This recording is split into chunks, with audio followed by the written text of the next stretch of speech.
My siblings and I suffered a traumatic childhood. Now each of us suffer from at least one mental illness. When my brother was 18 years old, he was diagnosed with schizophrenia and has been in and out of hospitals for years. His experiences have shown me firsthand how childhood trauma can shape memory, distort reality, and lead to severe mental illnesses. Good morning, my name is Sofia Nieves, and this is childhood trauma and the impact on memory and mental health. My research question is, how does childhood trauma increase the risk of schizophrenia and other mental illnesses to impact memory and nostalgia? So what is childhood trauma? Childhood trauma is a significant event that occurs between ages 1 and 17, and since the brain does not fully develop until around age 25, an emotional event during these ages can impact the brain development. Some possible causes of childhood trauma include family conflict like a divorce or screaming, household challenges like substance abuse or mental illness, severe bullying or cyberbullying, neglect or abandonment, and physical, emotional, or sexual abuse. There is an emotional and behavioral impact that stems from childhood trauma. Some examples of emotional impacts include future relationships. Trauma can cause a big impact on how an individual is in future relationships and how they can communicate. It can cause severe trust issues like a constant fear of abandonment and a fear of intimacy or being hypersexual. It can also cause different types of attachment. Low self-esteem.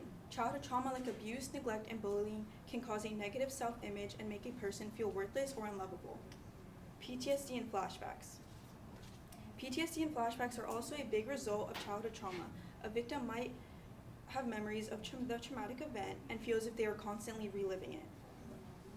According to the National Child Traumatic Stress Network, difficulty managing emotions is pervasive and occurs in the absence of relationships as well. Having never learned how to calm themselves down once they are upset, many of these children become easily overwhelmed.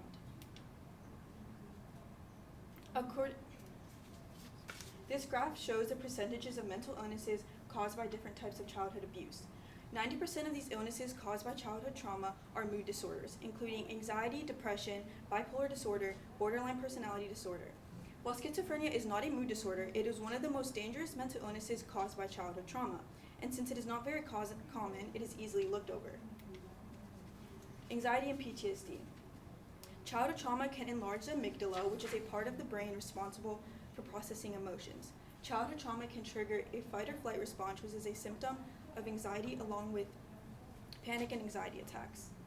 Laura Castagnon states, the connections between the amygdala and the prefrontal cortex develop throughout childhood and adolescence. Research has demonstrated, however, that these connections seem to develop abnormally in children who have experienced severe neglect and anxiety-like disorders. Depressions and substance abuse. Childhood trauma can directly impact the HPA axis dysregulation, which regulates the body's stress system. It can affect the victim's cortisol and stress levels, making them vulnerable to depression. Substance abuse disorder is mainly seen in victims with depression as an unhealthy way of coping. The National Library of Medicine claims that self-medication, namely substance abuse, is one of the methods that traumatized people use in an attempt to regain emotional control, although ultimately it causes further emotional dysregulation.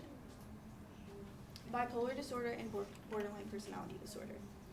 While BD and BPD sound similar, borderline personality disorder causes mood changes that happen randomly throughout the day, while bipolar episodes last weeks to months at a time.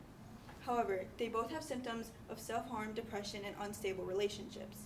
One of the main causes of these disorders is childhood abuse and neglect. These change the way an individual views relationships and their vulnerability to stress.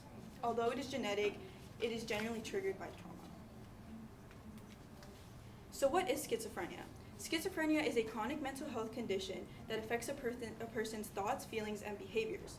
Emotional trauma at a young age disrupts the brain's ability to develop and affects the body's response to neurotransmitters like dopamine, which makes a victim more vulnerable to psychosis. Cancel Ada states, in understanding the link between childhood trauma and schizophrenia, there is a dose response for childhood trauma and schizophrenia. The more severe the childhood trauma, the more severe the symptoms of schizophrenia. Early life trauma and nostalgia. Childhood trauma shapes nostalgia into both a safe haven and a trigger. It offers comfort through romanticized memories, but can also reopen old wounds, making the past feel both soothing and heavy. Celeste Martin states in Visual Hallucinations in First Episode Psychosis, Nostalgia may increase stress sensitivity and contribute to the development of psychosis. Emotional trauma's effect on memory. Childhood trauma can significantly impact memory, like shortness of memory, difficulty recalling details, like positive memories, as the brain may repress traumatic memories as a coping mechanism. According to False Nostalgia by Johan Norberg, researchers have found that we encode more memories during adolescence and early adulthood than any other period of our lives. And what we think back on our lives, this is the period that we refer to.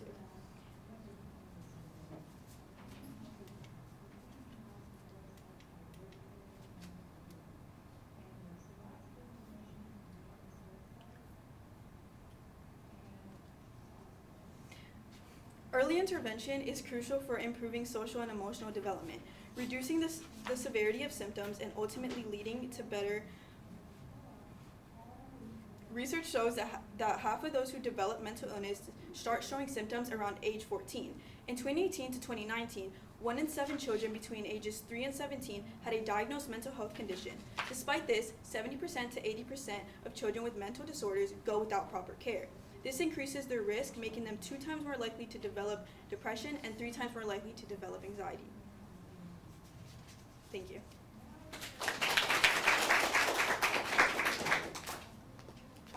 All right, 2 questions for you. First up, how valid and reliable were the sources that you used, and then how do you know they were? So most of the sources that I used were peer-reviewed academic journals and from government health organizations and medical publications. So I knew that they were credible. Okay.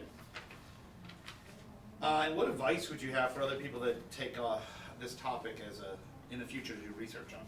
So some advice that I would give future researchers is that this is a very biased topic, and I would say that if they had more time to research the longing impacts of childhood trauma and how it affects adulthood further on,